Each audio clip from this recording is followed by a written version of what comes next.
ನಮಸ್ತೆ, ವೇದಿಕೆಗೆ ನಮಸ್ತೆ.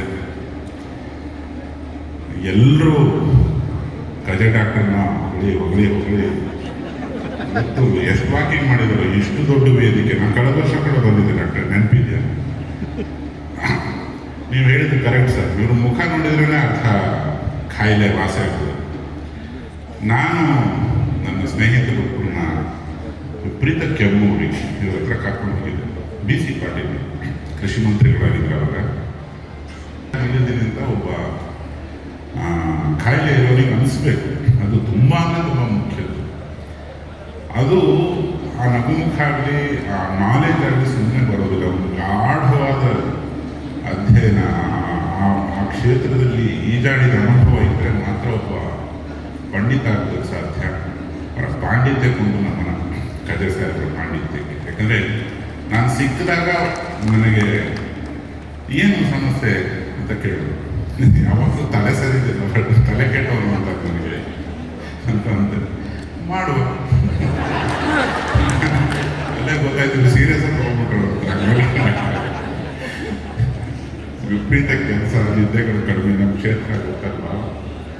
ನನಗೆ ಬಾರ್ಡರ್ ಲೈನಲ್ಲಿ ಇದೆ ಶುಗರ್ ಅಂತೆಲ್ಲ ಹೇಳಿ ಒಂದಿಷ್ಟು ಮೆಡಿಕೇಶನ್ ಹೇಳಿದರೆ ಡಾಕ್ಟರ್, ನೀವು ಅದು ತೆಕ್ಕೊಳ್ಳಿ, ನಾನು ಕೊಡ್ತೇನೆ, ಅದು ತೆಕ್ಕೊಳ್ಳಿ, ನಿಧಾನಕ್ಕೆ ಅದು ಬಿಟ್ಟು ಬಿಡಿ ಅದು. ನನಗೆ ಗೊತ್ತಾಯ್ತು ಅಲೋಪತಿ ವರ್ಷ 1000 ಜನ ಕಾಂಪಿಟೇಷನ್ ನಡೀತಾ ಇದೆ ಅಂತ ಹೇಳಿ ಕೊಡಿ ಡಾಕ್ಟರ್.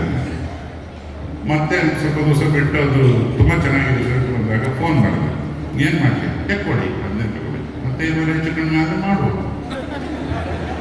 ಸರಿ, ಅವತ್ತಿಂದ ಇವತ್ತಿನವರೆಗೂ ಅವ್ರು ಏನು ಕೊಟ್ಟಿದ್ದಾರನ್ನು ತಗೋತಾ ಇದ್ದೇನೆ. ನನಗೆ ಅವರು ಆ ಮಾತ್ರೆ ತಗೋಬೇಕಾದ್ರೆ ಆ ಮುಖ ನೆನಪಾಗುತ್ತೆ. ಆ ಮುಖಕ್ಕಿರೋ ಇಂಪಾರ್ಟೆನ್ಸ್ ಹೇಳಿದ್ದಕ್ಕೆ ನಿಮ್ಗೊಂದು ಬರಲಿ ಸರ್, ನಮಸ್ಕಾರ, ಚಪ್ಪಾಳೆ.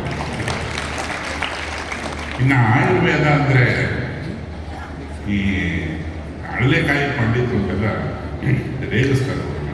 ಅದು ತುಂಬ ತಪ್ಪು.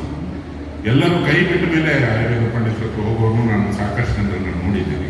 ತುಂಬ ಪ್ರಾಚೀನವಾದ ವೈದ್ಯಶಾಸ್ತ್ರ. ಆ ಡೈಲಾಗಲ್ಲೇ ಒಂದು ಚಿಕಿತ್ಸೆ ಇದೆ, ಅದನ್ನ ತಲೆಗೆ ಹಚ್ಕೋಬೇಡಿ.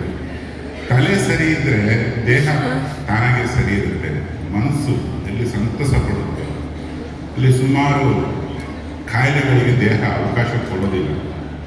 ನಾವು ತಿಂತೀವಿ, ತಿನ್ನಬಾರ್ದು ತಿಂತೀವಿ, ಎಷ್ಟು ಬೇಕೋ ಅಷ್ಟು ತಿನ್ನೋದಿಲ್ಲ, ಅವಶ್ಯಕತೆಗಿಂತ ಜಾಸ್ತಿ.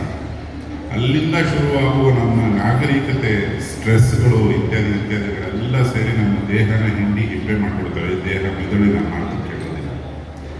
ಅಲ್ಲಿಂದ ಏರುಪೇರುವಾಗ ಆರೋಗ್ಯ ಒಂದು ಸತಿ ಎತ್ತಾಗ್ತು ಅಂದಾಗಲೇ ಡಾಕ್ಟರ್ ನೆನಪಾಗೋದು. ಇಲ್ಲಿಂದ ಹೋಗ್ತೀವಿ, ನಾವು ಹೋಗ್ತೀವಿ, ಇಲ್ಲಿ ಬಂದಿರೋ ಸಾಕಷ್ಟು ಸಭಿಕರು ಮನೆಗೆ ಹೋಗ್ತೀವಿ, ಡಾಕ್ಟರ್ ಬರ್ಕೊಡ್ತಾರೆ. ಸ್ವಲ್ಪ ಹೆಚ್ಚು ಕಮ್ಮಿ ಆದಾಗಲೇ ಡಾಕ್ಟರ್ ನೆನಪಾಗೋದು.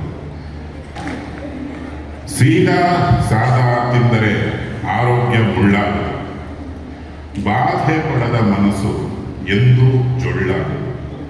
ವೇದ ಸುಳ್ಳಾದರೂ ಗಾದೆ ಸುಳ್ಳಾಗದು. ವಾದಗಳೇನೇ ಇರಲಿ, ಔಷಧಗಳೆಷ್ಟೇ ಬರಲಿ, ಆಯುರ್ವೇದ ಎಂದಿಗೂ ಅಲ್ಲಾಡದು.